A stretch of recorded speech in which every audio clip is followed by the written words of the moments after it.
ಶುಭೋದಯ ಸ್ನೇಹಿತರೆ. ದಿನದ ಆರಂಭದಲ್ಲಿ ಒಂದು ಬಂಗಾರದ ಮಾತಿನಿಂದ ಪ್ರಾರಂಭ ಮಾಡೋಣ. ಜಗತ್ತಿನಲ್ಲಿ ಸಾವಿರಾರು ಸಮಸ್ಯೆಗಳಿವೆ, ಆದರೆ ಇವುಗಳ ನಿವಾರಣೆ ಹಾಗೂ ಉಪಾಯ ಏನು ಅಂತ ಜನರಿಗೆ ಗೊತ್ತೇ ಇಲ್ಲ. ನೀವು ಇನ್ನೊಬ್ಬರ ಬಗ್ಗೆ ಹೆಚ್ಚು ಮಾತನಾಡುವುದನ್ನು ಬಿಟ್ಟು ಇದಕ್ಕೆ ಬದಲಾಗಿ ಇನ್ನೊಬ್ಬರೊಂದಿಗೆ ಮಾತನಾಡುವುದನ್ನು ಕಲ್ತ್ಕೊಳ್ಳಿ, ಆಗ ಎಲ್ಲ ಸಮಸ್ಯೆಗಳು ಮಾಯವಾಗತ್ವೆ ಅಂತ ವಿಶ್ವೇಶ್ವರ ಭಟ್ಟರು ಹೇಳ್ತಾರೆ. ಎಷ್ಟು ಅಕ್ಷರಶಃ ನಿಜ ಅಲ್ವಾ? ನಾವು ಮತ್ತೊಬ್ಬರ ಬಗ್ಗೆ ಮಾತನಾಡುವ ಬದಲು ಮತ್ತೊಬ್ಬರೊಂದಿಗೆ ಮಾತನಾಡಿದರೆ ಎಷ್ಟೋ ಸಮಸ್ಯೆಗಳಿಗೆ ಉತ್ತರ ಸಿಗಬಹುದು. ಅದರಲ್ಲೂ ಇದು ಹೆಣ್ಣು ಮಕ್ಕಳಿಗೆ ಜಾಸ್ತಿ ಅನ್ವಯ ಆಗತ್ತೆ ಅಂದರೆ ನಾವು ತಪ್ಪು ತಿಳಿಬಾರ್ದು. ಗಾಸಿಪ್ ಯಾರು ಜಾಸ್ತಿ ಮಾಡ್ತಾರೆ ಅಂತ ಯಾವತ್ತಾದರೂ ಯೋಚನೆ ಮಾಡಿದ್ದೀರಾ? ಗಂಡಸರ, ಹೆಂಗಸರ, ಇದ್ರ ಬಗ್ಗೆ ಯಾವತ್ತಾದರೂ ವಿಶ್ಲೇಷಣೆ ಮಾಡಿದ್ದೀರಾ ನೀವು? ಹೇಳ್ತೀನಿ ನೋಡಿ. ಗಂಡಸರು ಹಾಗೂ ಹೆಂಗಸರು ಎರಡೂ ಪಂಗಡದವರು ಗಾಸಿಪ್ ಮಾಡ್ತಾರೆ. ಗಂಡಸರು ಕೆಲಸದ ಬಗ್ಗೆ, ಕೆಲಸದಲ್ಲಿರುವವರ ಬಗ್ಗೆ ಜಾಸ್ತಿ ಗಾಸಿಪ್ ಮಾಡಿದರೆ, ಹೆಣ್ಣು ಮಕ್ಕಳು ಸಂಬಂಧಗಳ ಬಗ್ಗೆ, ಸೌಂದರ್ಯ, ತೋರಿಕೆ, ವೈಯಕ್ತಿಕ ತಾಪತ್ರಯಗಳ ಬಗ್ಗೆ ಜಾಸ್ತಿ ಗಾಸಿಪ್ ಮಾಡ್ತಾರೆ. ಇವೆಲ್ಲದರ ನಡುವೆ ಮಾನಸಿಕ ಆರೋಗ್ಯದ ಬಗ್ಗೆ ಕಾಳಜಿ ಹಾಗೂ ತಾಪತ್ರಯ ಬಂದಲ್ಲಿ ಪುರುಷರಿಗಿಂತ ಮಹಿಳೆಯರು ಮಾನಸಿಕ ಆರೋಗ್ಯದ ಚಿಕಿತ್ಸೆಯನ್ನು ಪಡೆಯುವ ಸಾಧ್ಯತೆ ಹೆಚ್ಚು. ಪುರುಷರಿಗಿಂತ ಮಹಿಳೆಯರ ಮನಸ್ಥಿತಿ, ಅಸ್ವಸ್ಥತೆಗಳು, ಆತಂಕ, ಖಿನ್ನತೆ ಹೆಚ್ಚು. ಇದೆಲ್ಲದರ ನಡುವೆ ಜೈವಿಕ ಅಂಶಗಳು, ಸಾಮಾಜಿಕ ಸಾಂಸ್ಕೃತಿಕ ಪಾತ್ರಗಳು, ಅವಳಿಗಾಗುವ ಹಿಂಸೆ, ನಿಂದನೆ, ನಿರ್ಬಂಧಗಳು ಆಕೆಯ ಮಾನಸಿಕ ಆರೋಗ್ಯದ ಮೇಲೆ ಸಾಕಷ್ಟು ಪರಿಣಾಮ ಬೀರುತ್ತೆ. ಇನ್ನು ಇದರೊಟ್ಟಿಗೆ ಬರುವ ಇನ್ನೊಂದು ಅದೃಶ್ಯ ಭಾರಗಳು ಅಂದರೆ ಆಕೆಯ ಶರೀರದಲ್ಲಾಗುವ ಹಾರ್ಮೋನ್ಗಳ ಬದಲಾವಣೆಗಳು, ಮದುವೆಯಾದ ನಂತರದ ನಿರೀಕ್ಷೆಗಳು, ಅಲ್ಲಿನ ವಾತಾವರಣ, ಬೇರೆ ಬೇರೆ ಸಂಬಂಧಗಳ ಹೆಣಿಕೆ, ಆಕೆಯ ಭಾವನಾತ್ಮಕ ಜಗತ್ತು, ಆಕೆಯ ಐಡೆಂಟಿಟಿ ಕ್ರೈಸಿಸ್, ನಂತರದ ಹೆರಿಗೆಯ ನೋವು, ತಾಯಿಯಾದ ಭಾರ, ಇನ್ನು ವೃತ್ತಿಪರಳಾಗಿತ್ತು ಅಂದರೆ ಅದು ಮತ್ತೊಂದೇ ಆಯಾಮ. ಈ ವಿಶಿಷ್ಟ ಸವಾಲುಗಳನ್ನು ಅವಳು ಬಹಳಷ್ಟು ಬಾರಿ ಹೇಳಿಕೊಳ್ಳುವುದೇ ಇಲ್ಲ, ಅಂತರ್ಮುಖಿಯಾಗ್ತಾಳೆ. ಅವಳ ಅಳಲು, ನೋವುಗಳನ್ನು ಸುತ್ತಮುತ್ತಲಿನವರು ಗಮನಿಸುವುದೇ ಇಲ್ಲ. ಇಂಥದೇ ಒಂದು ಪ್ರಕರಣ ಇವತ್ತಿನದು. ಹದಿಹರೆಯದಲ್ಲೇ ಮದುವೆಯಾಗಿ ಬಿಟ್ಟರೆ ಎಷ್ಟು ಸವಾಲುಗಳು ಅವಳ ಜಗತ್ತಿನಲ್ಲಿ ಏಳತ್ತೆ ಎಂಬುದನ್ನು ನೀವೇ ಕೇಳಬೇಕು. ಇನ್ನು ಮುಂದುವರಿಯುವ ಮುನ್ನ ನಮ್ಮ ಚಾನೆಲ್ಗೆ ಸಬ್ಸ್ಕ್ರೈಬ್ ಮಾಡಿ ಹಾಗೂ ನಿಮ್ಮ ಆಪ್ತರಿಗೆ ಈ ಮಾಹಿತಿಯನ್ನು ಹಂಚ್ಕೊಳ್ಳಿ. ನಿಮ್ಮ ಅನಿಸಿಕೆ, ಅಭಿಪ್ರಾಯಗಳನ್ನು ತಪ್ಪದೀರ ನನ್ನೊಂದಿಗೆ ಹಂಚ್ಕೊಳ್ಳಿ. ಇನ್ನು ಇವತ್ತಿನ ಪ್ರಕರಣ ಕೇಳಿ ಸ್ನೇಹಿತರೆ.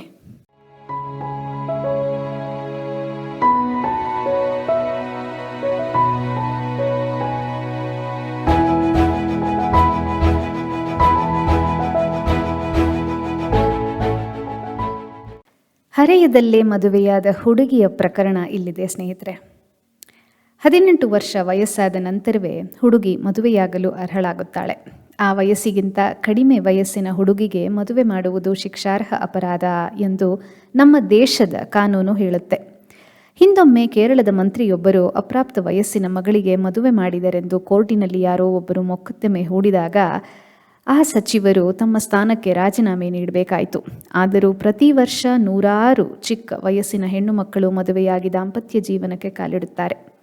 ಹಳ್ಳಿಗಳಲ್ಲಿ, ಸಣ್ಣ ಸಣ್ಣ ಊರುಗಳಲ್ಲಿ, ಪಟ್ಟಣಗಳಲ್ಲಿ, ಸಂಪ್ರದಾಯಸ್ಥ ಮನೆಗಳಲ್ಲಿ ಹುಡುಗಿಗೆ 15 ವರ್ಷ ತುಂಬುತ್ತಿದ್ದಂತೆ ವರಾನ್ವೇಷಣೆಗೆ ತರಾತುರಿಯಿಂದ ಓಡಾಡುತ್ತಾರೆ.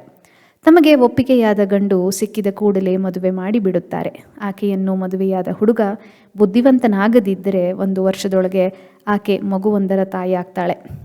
ಆಡುವ ಕೂಸಿಗೆ ಮತ್ತೊಂದು ಕಾಡುವ ಕೂಸು ಎನ್ನುವ ಉಕ್ತಿಯಂತೆ ಹದಿವಯಸ್ಸಿನ ಬಾಲಿಯ ಮೇಲೆ ತಾಯ್ತನದ ಜವಾಬ್ದಾರಿ ಬೀಳುತ್ತದೆ. ಋತುಮತಿಯಾಗಿ ಹೆಣ್ತನವೇನು ಎಂದು ಪೂರ್ಣವಾಗಿ ತಿಳಿಯುವ ಮೊದಲೇ ಆಕೆ ಪತ್ನಿಯಾಗಿ, ಸೊಸೆಯಾಗಿ, ತಾಯಿಯಾಗಿ ಕರ್ತವ್ಯಗಳನ್ನು ನಿರ್ವಹಿಸಬೇಕಾಗುತ್ತದೆ. ಮದುವೆಯಾಯಿತೆಂದರೆ ವಿದ್ಯಾಭ್ಯಾಸಕ್ಕೆ ಪೂರ್ಣ ವಿರಾಮ. ಮದುವೆಯಾದ ಹೆಂಡತಿಯನ್ನು ಕಾಲೇಜಿಗೆ ಓದಲು ಕಳುಹಿಸುವ ಗಂಡ, ಅತ್ತೆ ಮಾವಂದಿರು ನಮ್ಮ ದೇಶದಲ್ಲಿ, ಅದರಲ್ಲೂ ಗ್ರಾಮೀಣ ಪ್ರದೇಶಗಳಲ್ಲಿ ಅಪರೂಪದ ವ್ಯಕ್ತಿಗಳು. ಮದುವೆಗೆ ಮೊದಲು ಶಾಲೆಗೆ ಹೋಗುತ್ತಾ ಗೆಳತಿಯರೊಂದಿಗೆ ಆಟವಾಡಿಕೊಳ್ಳುತ್ತಾ ಹಕ್ಕಿಯಂತೆ ಕಲಕಲ ಮಾಡುತ್ತಿದ್ದ ಷೋಡಶಿ ಮದುವೆಯಾದ ಕೂಡಲೇ ಮನೆಯೊಳಗೆ ಬಂದಿಯಾಗ್ತಾಳೆ. ಹಿರಿಯ ಹೆಂಗಸಿನಂತೆ ನಡೆದುಕೊಳ್ಳಬೇಕಾಗುತ್ತದೆ. ಹೊಸ ಮನೆ, ಹೊಸ ಜನ, ಹೊಸ ಪರಿಸರದಲ್ಲಿ ತನ್ನ ಹೊಸ ಜೀವನದ ಓಂ ನಾಮವನ್ನು ಬರೆಯಬೇಕಾಗುತ್ತದೆ. ಇದರ ನಡುವೆ ಆಕೆಯ ಮತ್ತು ಗಂಡನ ವಯಸ್ಸಿನ ಅಂತರ ಹೆಚ್ಚಿದ್ದರೆ ಇನ್ನಷ್ಟು ಸಮಸ್ಯೆಗಳು ಉದ್ಭವವಾಗುತ್ತವೆ. ಈಗ ಈ ಸ್ಪರ್ಧಾತ್ಮಕ ಜಗತ್ತಿನಲ್ಲಿ ಗಂಡಸು ತನ್ನ ವಿದ್ಯಾಭ್ಯಾಸ ಮುಗಿಸಿ ಉದ್ಯೋಗ ಸಂಪಾದಿಸಿ ಮದುವೆಯಾಗಲು ನಿರ್ಧರಿಸುವ ವೇಳೆಗೆ ಆತನ ವಯಸ್ಸು 28ರಿಂದ 30 ಅಥವಾ ಇನ್ನೂ ಹೆಚ್ಚಾಗಿರಲು ಸಾಧ್ಯ ಇದೆ. ಈ ವಯಸ್ಸಿನ ಪುರುಷ 16 ಅಥವಾ 17ರ ಬಾಲೆಯನ್ನು ವಿವಾಹವಾದರೆ ಪತಿ ಪತ್ನಿಯರ ನಡುವಿನ ವಯಸ್ಸಿನ ಅಂತರ 10 ವರ್ಷಕ್ಕೂ ಮೇಲಾಗುತ್ತದೆ. ಪತ್ನಿ ಇನ್ನೂ ಆಡುವ ಕಿಶೋರಿ, ಪತಿ ಪ್ರೌಢವಯಸ್ಕ. ಅವರ ಅಭಿರುಚಿ, ಭಾವನೆ, ಕ್ರಿಯೆ, ಪ್ರತಿಕ್ರಿಯೆಗಳಲ್ಲಿ ಭಾರೀ ಅಂತರ ಕಂಡುಬಂದು ಅವರದು ಇಜ್ಜೋಡಿಯಾಗುವ ಸಂಭವ ಹೆಚ್ಚುತ್ತದೆ. ಪುರುಷ ಸಮಾಜದಲ್ಲಿನ ಸ್ಥಾನ ಬಲದಿಂದ ತನ್ನ ಇಷ್ಟಾನಿಷ್ಟಗಳನ್ನು ಹೆಂಡತಿಯ ಮೇಲೆ ಹೇರಿ ತಾನು ಸಂತೋಷ ಪಡುತ್ತಾನೆ. ಆದರೆ ಹೆಂಡತಿಯಾದವಳು ಎಷ್ಟೋ ಸಲ ಮೌನವಾಗಿ ನೋವನ್ನು, ದುಃಖವನ್ನು ಅನುಭವಿಸುತ್ತಾ ತನ್ನ ಆಸೆ ಆಕಾಂಕ್ಷೆಗಳನ್ನು ಸುಟ್ಟು ಬೂದಿ ಮಾಡುತ್ತಾ ನರಳಬಹುದು. ಸದಾ ಅತೃಪ್ತಿ, ಅಸಮಾಧಾನದ ಅಗ್ನಿ ಪರ್ವತವನ್ನು ಎದೆಯೊಳಗೆ ಇಟ್ಟುಕೊಂಡು ನರಕ ವೇದನೆಯನ್ನು ಅನುಭವಿಸಬಹುದು. ಇದರಲ್ಲಿ ಕೆಲವರು ಆತಂಕ, ಖಿನ್ನತೆ, ಉನ್ಮಾದಗಳಂತಹ ಮನೋಬೇನೆಗೆ ತುತ್ತಾಗಬಹುದು. ಅವರ ನೋವು, ನಿರಾಶೆ ಇತರರ ಗಮನಕ್ಕೆ ಬರದೇ ಹೋಗುವುದು ಒಂದು ದೊಡ್ಡ ದುರಂತ. ಈ ಬಗೆಯ ನೋವಿಗೆ ತುತ್ತಾದ ಸೋದರಿಯೊಬ್ಬರ ಪತ್ರ ಇಲ್ಲಿ ಉಲ್ಲೇಖಿಸಿದ್ದೇನೆ, ಕೇಳಿ. ಡಾಕ್ಟರಿಗೆ ನನ್ನ ವಂದನೆಗಳು. ನೀವು ಬರೆಯುವ ಮನೋವೈದ್ಯಕೀಯ ಲೇಖನಗಳನ್ನು ನಾನು ಬಿಡದೆ ಓದುತ್ತೇನೆ. ಒಬ್ಬರ ಮನಸ್ಸನ್ನು ಅರ್ಥ ಮಾಡಿಕೊಂಡು ಅವರ ಕಷ್ಟ, ಸುಖ, ನೋವು, ನಲಿವನ್ನು ಗುರುತಿಸಿ ಸ್ಪಂದಿಸುವುದು ಕೆಲವರಿಗೆ ಮಾತ್ರ ಸಾಧ್ಯ. ಬಹಳ ಜನ ಒಬ್ಬ ವ್ಯಕ್ತಿಯ ಮನಸ್ಸಿನ ಭಾವನೆಗಳಿಗೆ ಕಿವುಡಾಗುತ್ತಾರೆ, ಕುರುಡರಾಗುತ್ತಾರೆ. ಮನೋವೈದ್ಯರಾಗಿ ನೀವು ಬಹಳ ಸಂವೇದನಾಶೀಲರಾಗಿ ರೋಗಿಗಳ ಮನೋಭಾವನೆಗಳನ್ನು ಲೇಖನಗಳಲ್ಲಿ ವಿವರಿಸುತ್ತೀರಿ. ಓದಿದಾಗ ಬಹಳ ಸಂತೋಷವಾಗುತ್ತದೆ, ನೆಮ್ಮದಿ ಸಿಗುತ್ತದೆ. ನನಗೆ ನನ್ನ ಸಮಸ್ಯೆಗಳನ್ನು, ಅನಿಸಿಕೆಗಳನ್ನು ನಿಮ್ಮ ಮುಂದೆ ಇಡುವ ಅವಕಾಶ ಕೊಡಿ. ನನ್ನ ಪತ್ರವನ್ನು ಓದಿ ಕೆಲವು ಸಲಹೆ, ಸಮಾಧಾನಗಳನ್ನು ಕೊಡುತ್ತೀರೆಂದು ನಂಬಿದ್ದೇನೆ. ನಾನು ಹುಟ್ಟಿ ಬೆಳೆದದ್ದು ಹಳ್ಳಿಯೊಂದರ ಮಧ್ಯಮ ವರ್ಗದ ಕುಟುಂಬವೊಂದರಲ್ಲಿ. ನನ್ನ ತಂದೆ ತಾಯಿಗಳು ಧರ್ಮಾಭೀರುಗಳು, ಸಂಪ್ರದಾಯಸ್ಥರು. ಶಿಸ್ತು, ವಿನಯ, ಗುರು ಹಿರಿಯರಿಗೆ ಗೌರವ ಕೊಡುವಂತೆ, ಒಳ್ಳೆಯ ನಡತೆಯನ್ನು ತೋರಿಸುವಂತೆ ನನ್ನನ್ನು ತಿದ್ದಿ ಬೆಳೆಸಿದರು. ಹಿರಿಯ ಮಗಳಾದ ನಾನು ಅವರ ಅಕ್ಕರೆಯ ಕೂಸಾಗಿ ಬೆಳೆದೆ. ಹೈಸ್ಕೂಲಿನವರೆಗೂ ನನ್ನ ವಿದ್ಯಾಭ್ಯಾಸ ನಡೆಯಿತು. ಜೀವನ ಎಂದರೇನು ಎಂಬ ಅರಿವು ಮೂಡುವ ಮೊದಲೇ, ಅಂದರೆ 16ನೆಯ ವಯಸ್ಸಿಗೆ ನನ್ನ ಮದುವೆ ನಡೆದು ಹೋಯಿತು. ನನ್ನ ಪತಿ ದೊಡ್ಡ ಹುದ್ದೆಯಲ್ಲಿದ್ದಾರೆ. ಮದುವೆಯಾದಾಗ ಅವರ ವಯಸ್ಸು 30. ನಮ್ಮಿಬ್ಬರ ವಯಸ್ಸಿನ ಅಂತರ 14 ವರ್ಷ.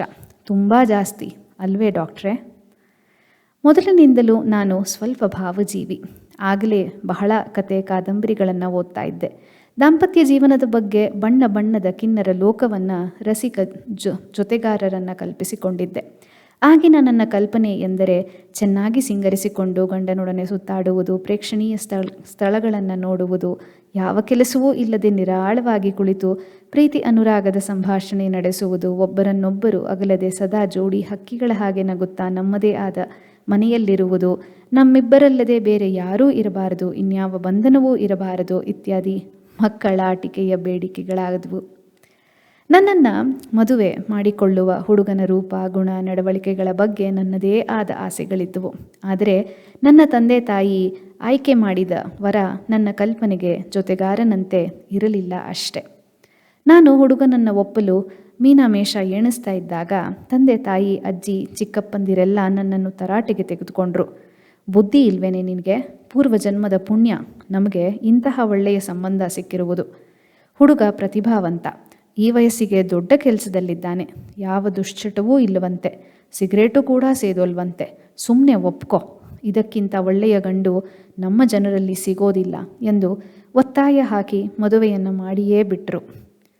ನನ್ನ ಚಂದದ ಕನಸಿನ ಸೌಧ ಮದುವೆಯಾದ ಕೆಲವೇ ದಿನಗಳಲ್ಲಿ ಕುಸಿಯಿತು. ನನಗೆ ಇಷ್ಟವಿಲ್ಲದ, ಜವಾಬ್ದಾರಿ ಹೊರಲಾರದ ಸಮಯದಲ್ಲೇ ನಾನು ಗರ್ಭ ಧರಿಸಿದೆ. ಬೇಗ ನಮಗೆ ಮಗು ಬೇಡಾರಿ, 2-3 ವರ್ಷ ಹಾಯಾಗಿರೋಣ ಎಂದು ನನ್ನ ಪತಿಗೆ ಹೇಳಿದಾಗ ಅವರು, ನೋಡೆ, ನನಗೆ ಈಗ 30 ವರ್ಷ ಆಯಿತು. ಈಗ ಮಗುವಾದರೆ ನನಗೆ 50-55 ವರ್ಷ ವಯಸ್ಸಾಗುವ ವೇಳೆಗೆ ಆ ನಮ್ಮ ಮಗನಿಗೆ 20 ಅಥವಾ 25 ವರ್ಷವಾಗಿರುತ್ತದೆ. ರಿಟೈರ್ ಆಗೋದ್ರೊಳಗೆ ಆತ ಒಂದು ನೆಲೆಗೆ ಬಂದು ನಮ್ಮನ್ನು ಸಾಕುತ್ತಾನೆ. ಮಗಳಾದರೆ ಅಷ್ಟು ಹೊತ್ತಿಗೆ ಮದುವೆಯಾಗಿ ನಮ್ಮ ಜವಾಬ್ದಾರಿ ಕಳೆದಿರುತ್ತದೆ. ಮಗುವಾಗುವುದು 3-4 ವರ್ಷ ತಡವಾದರೆ ನಾನು ರಿಟೈರ್ ಆದ ಮೇಲೂ ನನ್ನ ಮಕ್ಕಳು ನನ್ನ ಮೇಲೇ ಅವಲಂಬಿತರಾಗಿರುತ್ತಾರೆ. ಅದು ನನಗಿಷ್ಟವಿಲ್ಲ. ನೀನೇ ಯೋಚಿಸು ಎಂದು ನನ್ನ ಬಾಯಿ ಮುಚ್ಚಿಸಿದರು. ಮದುವೆಯ ಮೊದಲ ವಾರ್ಷಿಕೋತ್ಸವ ದಿನದಂದು ನಾನಾಗಲೇ 1 ತಿಂಗಳ ಮಗುವಿನ ತಾಯಿಯಾಗಿದ್ದೆ. ಆಗ ನಾನು ಆ ಪರಿಸ್ಥಿತಿಗೆ ಹೊಂದಿಕೊಳ್ಳಲು ಎಷ್ಟು ಕಷ್ಟಪಟ್ಟೆನೆಂಬುದು ಕೈ ಹಿಡಿದ ನನ್ನ ಪತಿಗೆ ಅರಿವೇ ಇರಲಿಲ್ಲ. ನನ್ನ ವಯಸ್ಸಿನ ನನ್ನ ಎಲ್ಲ ಸ್ನೇಹಿತರು ಆರಾಮಾಗಿ ಕಾಲೇಜ್ಗೆ ಹೋಗುತ್ತಾ ಸಂತೋಷವಾಗಿದ್ದ ಅವಧಿಯಲ್ಲಿ ನಾನು ಅಳುವ ಮಗುವನ್ನು ಸುಧಾರಿಸುತ್ತಾ ಮನೆ ಕೆಲಸ ಮಾಡುತ್ತಾ ಮನೆಯೊಳಗೆ ಬಂದಿಯಾಗಿದ್ದೆ. ಅದೃಷ್ಟವಂತೆ, ಗಂಡು ಮಗುವಿನ ತಾಯಿ ಎಂದು ಇತರರು ಉದ್ಗರಿಸಿದಾಗ ನನಗೆ ಎಷ್ಟು ಸಿಟ್ಟು ಬರುತ್ತಿತ್ತು ಗೊತ್ತೇ. ನನ್ನಂತಹ ದುರಾದೃಷ್ಟವಂತೆ ಬೇರಿಲ್ಲ ಎಂದು ಚೀರಬೇಕು ಎನಿಸುತ್ತಿತ್ತು. ಮುಂದೆ 5 ವರ್ಷಗಳಲ್ಲಿ ಮತ್ತೆ ಇನ್ನೊಂದು ಮಗುವಾಯಿತು. ಈ ಮಧ್ಯೆ ನನ್ನ ಒತ್ತಾಯದ ಮೇರೆಗೆ 3 ಬಾರಿ ವೈದ್ಯಕೀಯ ಗರ್ಭಪಾತವಾಯಿತು. ಆಗ ನನ್ನ ಅಂತರಂಗವನ್ನು ಅರಿತು ಪ್ರೀತಿಸುವ ರಸಿಕ ಬಾಳ ಸಂಗಾತಿಗಾಗಿ ಹಂಬಲಿಸಿದೆ. ದಯವಿಟ್ಟು ಒಂದೇ ಒಂದು ದಿನವಾದರೂ ಮನೆಯಲ್ಲಿ ನನ್ನ ಜೊತೆಗಿರಿ, ಮನಸ್ಸಿಗೇನೋ ಬಹಳ ಬೇಜಾರು ಎಂದು ನನ್ನ ಪತಿಯನ್ನು ಬೇಡಿಕೊಂಡೆ. ಅವರು ನನ್ನ ಬೇಡಿಕೆಯನ್ನು ಅರ್ಥ ಮಾಡಿಕೊಳ್ಳಲೇ ಇಲ್ಲ. ಇದೇನಿದು ಈ ನಿನ್ನ ಹುಚ್ಚು ಮಾತು? ಮನೆಯಲ್ಲಿದ್ದುಕೊಂಡು ನಾನೇನು ಮಾಡಬೇಕು? ಬೆಳಗಿನಿಂದ ಸಂಜೆಯವರೆಗೂ ಮನೆಯಲ್ಲಿದ್ದರೆ ನನ್ನ ತಲೆ ಕೆಡುತ್ತದೆ ಅಷ್ಟೇ. ನನ್ನ ಮೊದಲ ಪ್ರಾಶಸ್ತ್ಯ ನನ್ನ ಉದ್ಯೋಗ. ಕೆಲಸ ಕರ್ತವ್ಯಗಳನ್ನು ಬಿಟ್ಟು ರಜೆ ಹಾಕಿ ಮನೆಯಲ್ಲಿ ಕುಳಿತರೆ ನೋಡಿದವರು ಏನೆಂದಾರು? ಹೋಗು, ನೀನು ಕೆಲಸ ಮಾಡ್ಕೊ, ಅಥವಾ ನೀನು ಕೆಲಸ ನೋಡಿ ಹೋಗು ಎಂದು ಬಿಡುತ್ತಿದ್ದರು. ಸದಾ ಆಫೀಸು, ಕೆಲಸ, ಪ್ರವಾಸ, ಪ್ರಮೋಷನ್ ಇದೇ ಅವರ ಪ್ರಪಂಚವಾಯಿತು. ನನ್ನ ಆಸೆ ಆಕಾಂಕ್ಷೆಗಳಿಗೆ, ಬಯಕೆ ಬೇಡಿಕೆಗಳಿಗೆ ಅವರು ಸ್ಪಂದಿಸಲೇ ಇಲ್ಲ.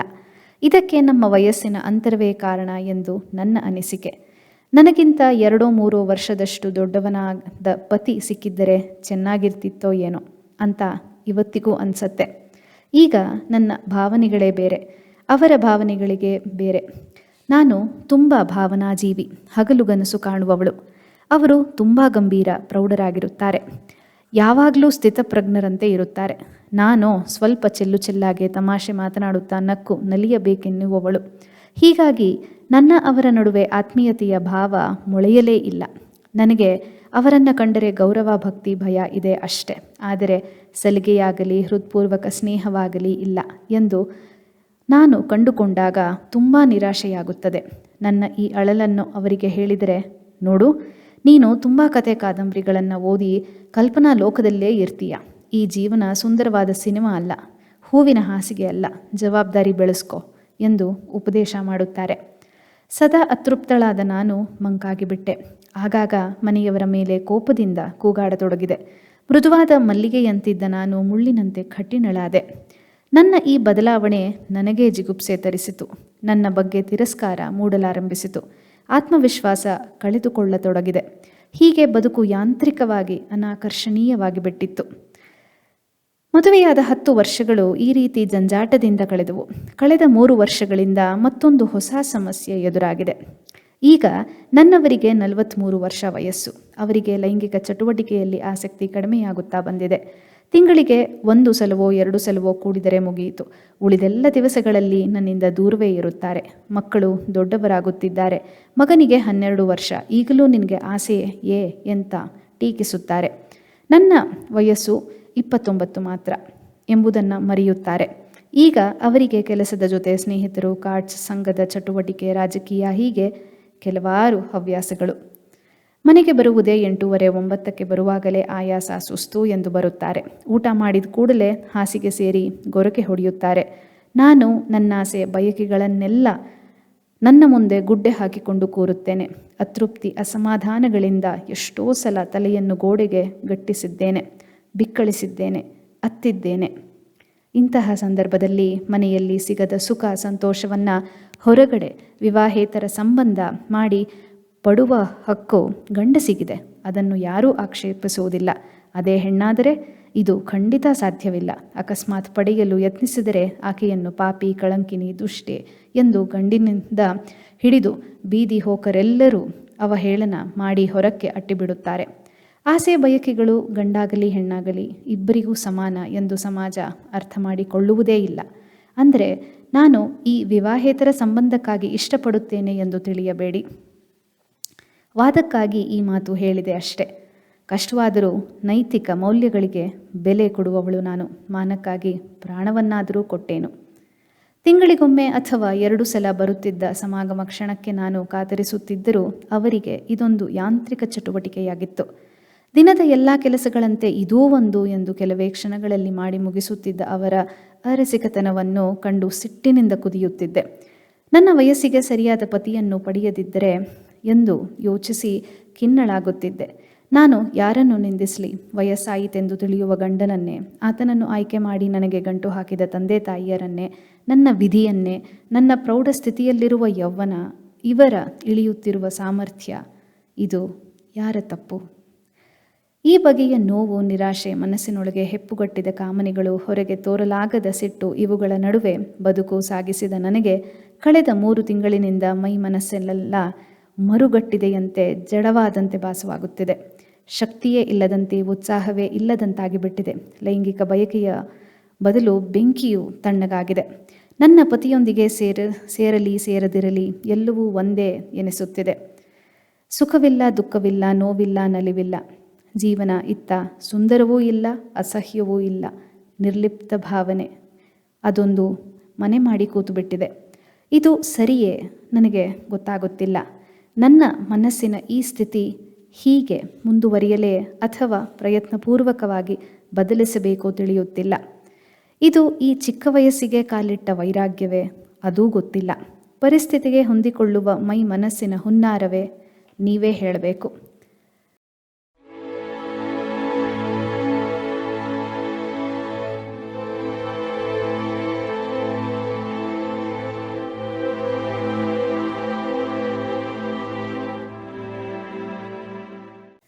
ಹೀಗೆ ಕಿಶೋರ ವಯಸ್ಸಿನಲ್ಲೇ ದಾಂಪತ್ಯ ಜೀವನಕ್ಕೆ ಕಾಲಿಡಬೇಕಾದ ಹುಡುಗಿಯರು ಸಾಕಷ್ಟು ನೋವು, ಸಮಸ್ಯೆಗಳನ್ನು ಅನುಭವಿಸುತ್ತಾರೆ. ಲೈಂಗಿಕ ಚಟುವಟಿಕೆಗೆ ಅವರ ದೇಹ ಸಿದ್ಧವಾಗಿದ್ದರೂ ಮನಸ್ಸು ಸಿದ್ಧವಾಗಿರದೆ ಅನೇಕ ಬಗೆಯ ಕಷ್ಟ ಕೋಟಲಿಗೆ ತುತ್ತಾಗುತ್ತಾರೆ.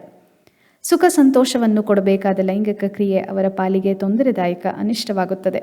ಹೂವಾಗಿ ಅರಳಬೇಕಾದ ದಾಂಪತ್ಯ ಅರಳುವ ಮೊದಲೇ ಬಾಡಿ ಹೋಗಬಹುದು. ದಾಂಪತ್ಯ ವಿರಸ, ಮನಸ್ತಾಪ, ಜಗಳ ನಿತ್ಯ ಕಟ್ಟಳೆಯಾಗಿ ದಂಪತಿಗಳ ಜೀವನ ನರಕ ಸದೃಶವಾಗಬಹುದು. ಅಂದ ಬಳಿಕ ಹದಿಹರೆಯದಲ್ಲಿ ಮದುವೆಯಾಗುವುದನ್ನು ತಡೆಗಟ್ಟಬೇಕು. ವ್ಯಕ್ತಿ ಹೆಣ್ಣಾಗಲಿ ಗಂಡಾಗಲಿ ಪ್ರೌಢ ವಯಸ್ಸಿಗೆ ಬಂದ ನಂತರವೇ ದಾಂಪತ್ಯ ಜೀವನಕ್ಕೆ ಕಾಲಿಡುವುದು ಅಪೇಕ್ಷಣೀಯ. ಹರೆಯದಲ್ಲಿ ತನ್ನ ನೆಲೆಯನ್ನೇ ಇನ್ನೂ ಸರಿಯಾಗಿ ಕಂಡುಕೊಳ್ಳಲಾಗದೆ ಚಡಪಡಿಸುವ ವ್ಯಕ್ತಿಗೆ ಸಂಸಾರದ ನೊಗವನ್ನು ಕುತ್ತಿಗೆಯ ಮೇಲಿಟ್ಟರೆ ಅನಾಹುತವಾಗುತ್ತದೆ ಎಂಬುದು ಎಲ್ಲರೂ ಗಮನಿಸಬೇಕು. ಪತ್ರ ಬರೆದಿರುವ ಮಹಿಳೆ ಖಿನ್ನತೆಯಿಂದ ಬಳಲುತ್ತಿದ್ದಾಳೆ. ಮಾನಸಿಕ ನೋವು, ನಿರಾಸೆಗಳಿಂದ ಉಂಟಾದ ಖಿನ್ನತೆಯಲ್ಲಿ ವ್ಯಕ್ತಿ ದುಃಖ, ನಿರಾಸಕ್ತಿ, ಅಸಹಾಯಕತೆ, ಲೈಂಗಿಕ ನಿರಾಸಕ್ತಿ ಅಥವಾ ದುರ್ಬಲತೆ, ಕೀಳರಿಮೆ, ಸ್ವಹತ್ಯೆಯ ಆಲೋಚನೆ ಮತ್ತು ಪ್ರಯತ್ನಗಳಿಂದ ವೈದ್ಯರ ನೆರವನ್ನು ಕೇಳುತ್ತಾಳೆ. ನೋವು, ನಿರಾಶೆಯ ವಿಶ್ಲೇಷಣೆ, ಸಂಬಂಧಪಟ್ಟವರ ಸಹಕಾರ, ಪರಿಸರದ ಬದಲಾವಣೆ, ಆತ್ಮೀಯರ ಪ್ರೀತಿ, ವಿಶ್ವಾಸ, ಆಸರೆ ಮತ್ತು ವೈದ್ಯರ ಸಲಹೆ, ಸಹಾನುಭೂತಿ ಹಾಗೂ ಖಿನ್ನತೆ ನಿವಾರಕ ಔಷಧಿಗಳಿಂದ ಖಿನ್ನತೆ ಕಡಿಮೆಯಾಗುತ್ತದೆ. ಈ ಔಷಧಿಯನ್ನು 3 ರಿಂದ 6 ತಿಂಗಳ ಕಾಲ ತೆಗೆದುಕೊಳ್ಳಬೇಕಾಗಿ ಬರಬಹುದು.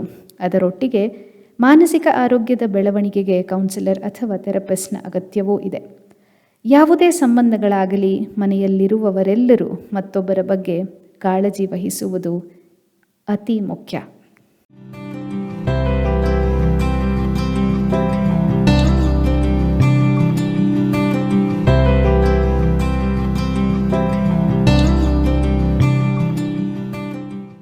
ಕೇಳಿದ್ರಲ್ಲ ಸ್ನೇಹಿತರೆ, ಹೆಣ್ಣು ಮಕ್ಕಳ ಮಾನಸಿಕ ಆರೋಗ್ಯ ನಿಭಾಯಿಸುವುದು ಕೇವಲ ಆಕೆಯ ವೈಯಕ್ತಿಕ ಅಗತ್ಯವಲ್ಲ, ಅದು ಸಾಮಾಜಿಕ ಜವಾಬ್ದಾರಿ. ಯಾಕೆ ಅಂದರೆ ಅವಳು ತನ್ನನ್ನು ಮಾತ್ರವಲ್ಲ, ಆಕೆ ಕುಟುಂಬದ ಬೆನ್ನೆಲುಬು ಕೂಡ.